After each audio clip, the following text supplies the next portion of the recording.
మనకి వచ్చేసింది. ఇప్పుడు మీ అందరికీ కూడా ఒక్క నిమిషం మీ అందరికీ కూడా స్వామికి పెట్టేటువంటి ఆ సుముహూర్తంలో పెట్టేటువంటి జీలకర్ర బెల్లాన్ని మీ అందరికీ కూడా దర్శింపజేస్తున్నాం. అందరూ కూడా నమస్కరించుకోండి. ఏడుకొండలవాడ వెంకటరమణ గోవింద. అయ్యా సుముహూర్తం జరుగుతుంది, జీలకర్ర బెల్లం పెడుతున్నారు. మరి బాజా వాళ్ళు గట్టి మేళం కొట్టాలి.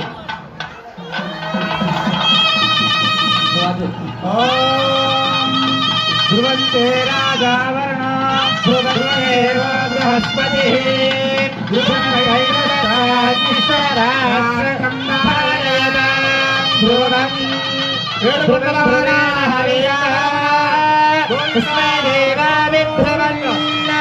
అయం చ బ్రహ్మణస్పతి